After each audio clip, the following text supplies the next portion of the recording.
At the crowded terminal of JFK Airport, morning sunlight poured through the glass roof, glinting off luggage carts and polished tiles.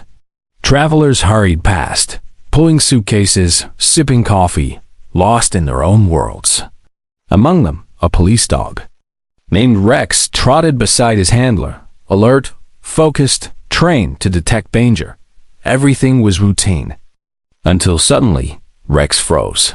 Without warning, the German Shepherd lunged toward a black suitcase near the baggage carousel, barking furiously. The sound sliced through the airport's chatter, turning heads instantly. People stopped in their tracks. A mother pulled her child closer. Security guards rushed forward. But what was inside that suitcase? No one could have imagined Dot, and when the truth came out, it changed everything for the dog, his handler, and one innocent man whose life was hanging by a thread. Rex wasn't just any police dog. He'd been trained from a pup, loyal, intelligent, with instincts sharper than most humans. His handler, Officer Mark Daniels, trusted him with his life. Together, they had intercepted smugglers, found missing children, and even prevented a bombing years earlier. Their bond wasn't just professional. It was built on silent understanding and unspoken loyalty. That morning, they were patrolling the international arrivals area. A flight had just landed from South America. Routine security sweeps were common, but Rex's sudden reaction wasn't. He'd never lunged like that without reason. The black suitcase sat unattended, a tag loosely hanging off its handle. Cameras whirred as TSA agents and airport security moved in, cordoning off the area. Mark's heart raced as he tugged Rex back, scanning for threats. Nearby, a man, mid-30s, wearing a faded jacket, froze. His face drained of color.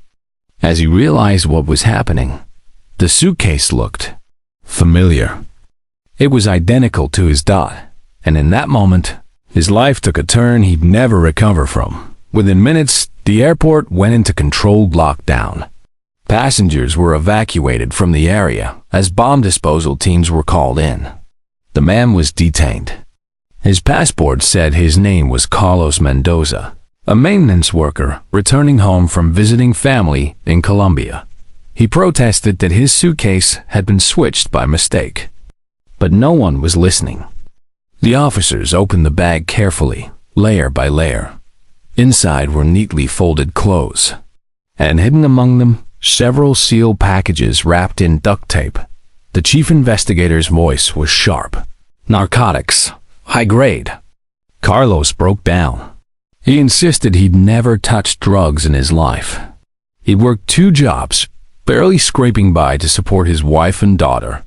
But to the officers, it looked open and shut. His fingerprints were on the handle and the flight. Manifest matched his seat number. Everything pointed to guilt.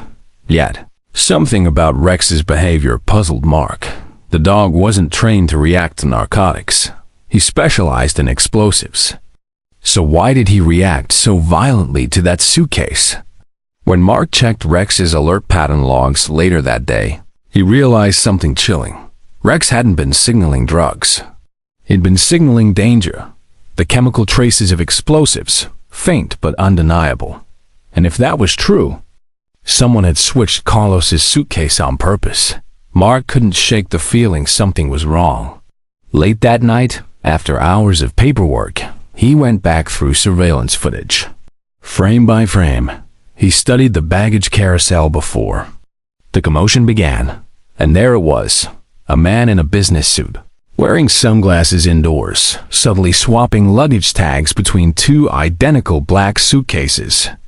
His face never turned toward the camera, but a tattoo on his wrist gave him away. A small serpent emblem linked to an international smuggling ring. Carlos was innocent. Mark immediately alerted federal agents. Within 24 hours, an undercover sting operation was set in motion. When the same tattooed man tried to leave the country on another flight, he was arrested, carrying a bag packed with explosives hidden inside electronics.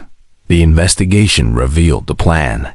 The cartel used Innocent travelers as blind mules, swapping identical luggage at airports. If Rex hadn't reacted when he did, hundreds could have died from a mid-air explosion on the next connecting flight.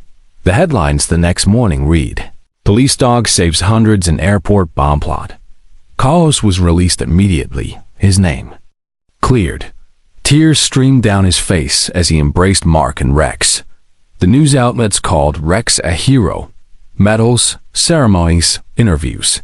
But for Mark, it wasn't about fame. It was about trust. About listening to instincts, not just his own, but his partner's. Rex didn't care for medals. He cared about people, protecting them, even when they didn't know they were in danger. Weeks later, Carlos returned to the airport, this time with his daughter. She carried a small bouquet of flowers. She placed them beside Rex's photo, on a wall honoring service dogs. A quiet thank you to the loyal protector who had saved her father, and countless others dot as the camera pans over the bustling airport once again. We're reminded, sometimes heroes don't wear uniforms or badges. Sometimes they walk on four legs, guided only by loyalty and instinct. What if Rex hadn't been there that day?